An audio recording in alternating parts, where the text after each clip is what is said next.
2 tahun perang antara Israel dan Hamas telah menelan puluhan ribu korban jiwa, menghancurkan Gaza dan mengguncang kawasan Timur Tengah. Kini, setelah perundingan panjang yang difasilitasi Amerika Serikat, Mesir, Qatar, dan Turkiye, kedua belah pihak akhirnya sepakat menghentikan pertempuran. Gencatan senjata ini disebut sebagai langkah awal menuju akhir perang.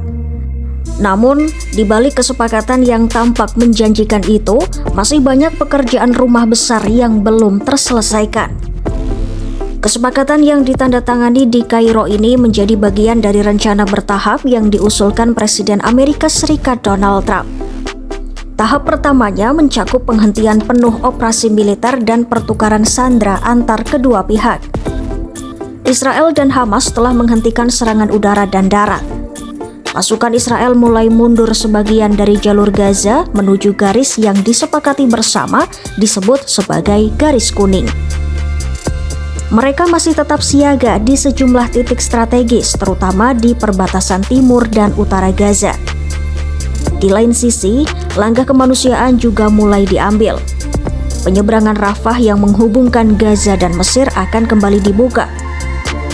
Truk-truk bantuan mulai bersiap masuk, membawa makanan, obat-obatan, dan bahan bakar yang selama berbulan-bulan terhambat akibat blokade. Namun, proses di lapangan belum semulus di atas kertas. Ratusan truk bantuan masih tertahan di perbatasan menunggu izin penuh dari pihak Israel. Sementara rumah sakit di Gaza kekurangan obat, listrik, dan bahan bakar untuk generator. Badan-badan PBB memperingatkan keterlambatan sedikit saja bisa berarti nyawa melayang. Bagian paling sensitif dari perjanjian ini adalah pertukaran sandera dan tahanan. Hamas dijadwalkan membebaskan 20 sandera yang masih hidup serta menyerahkan jenazah 28 warga Israel. Sebagai imbalan, Israel akan membebaskan hampir 2.000 tahanan Palestina dan mengembalikan 360 jenazah warga Palestina. Kedua pihak telah menandatangani kesepakatan di Mesir dan menyetujui jendela waktu 72 jam untuk memulai pertukaran. Namun, hingga kini proses pemulangan masih berlangsung dan belum semua nama dikonfirmasi. Beberapa keluarga masih menunggu dengan cemas kabar dari orang-orang yang mereka cintai. Meskipun sebagian tahapan sudah dimulai, banyak hal penting dalam kesepakatan ini masih belum jelas. Inilah yang disebut sebagai PR besar dari gencatan senjata Gaza. Pekerjaan rumah pertama adalah tata kelola Gaza setelah perang.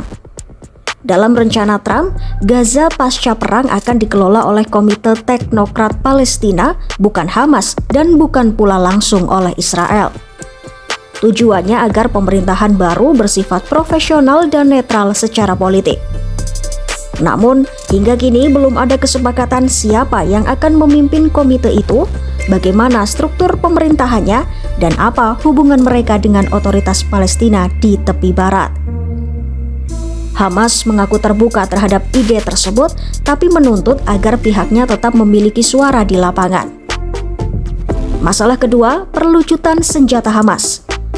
Israel menegaskan perdamaian tidak akan terjadi jika Hamas tidak menyerahkan senjatanya. Dalam rencana Amerika Serikat, para anggota Hamas bisa memilih mencari amnesti atau pergi ke pengasingan di luar negeri. Tetapi bagi Hamas, tuntutan itu sulit diterima. Mereka menganggap senjata adalah simbol perlawanan dan jaminan keamanan di tengah ketimpangan militer dengan Israel. Sampai sekarang, belum ada mekanisme yang disepakati untuk mengawasi atau menegakkan proses pelucutan senjata itu. Masalah ketiga adalah misi keamanan internasional. Amerika Serikat berencana menyerukan pembentukan pasukan penjaga perdamaian atau pasukan stabilisasi internasional yang akan bertugas di Gaza pasca perang. Namun, hal itu tidak tercantum dalam perjanjian yang baru ditandatangani. Belum ada negara yang secara resmi bersedia mengirim pasukan dan masih ada pertanyaan besar, siapa yang akan memimpin misi ini? Di bawah mandat siapa, dan apakah pasukan tersebut akan cukup kuat menjaga keamanan? Masalah keempat dan mungkin yang paling krusial adalah penarikan penuh pasukan Israel dari jalur Gaza. Dalam perjanjian sekarang, Israel memang sudah menarik sebagian pasukannya, tetapi mereka masih mempertahankan kehadiran militer di sejumlah wilayah. Belum ada batas waktu jelas kapan mereka akan benar-benar meninggalkan Gaza sepenuhnya, atau kondisi apa yang harus dipenuhi untuk hal itu terjadi. Bagi banyak warga Gaza, kehadiran pasukan Israel di wilayah mereka tetap menjadi sumber ketegangan. Mereka khawatir tanpa penarikan total, perang bisa meletus kembali kapan saja. Sementara itu, di lapangan, kehidupan warga Gaza mulai berdenyut kembali meski pelan dan penuh luka. Semua itu akan sulit tercapai jika PR besar dari gencatan senjata ini tidak segera diselesaikan. Tanpa pemerintahan yang jelas, tanpa kesepakatan keamanan, dan tanpa kepastian soal penarikan pasukan, Gaza bisa kembali terjerumus ke dalam kekerasan. Bagi dunia internasional, gencatan senjata ini adalah titik awal penting setelah 2 tahun perang. Tetapi bagi warga Gaza, ini bukan sekadar kesepakatan politik, melainkan ujian apakah perdamaian kali ini benar-benar bisa bertahan.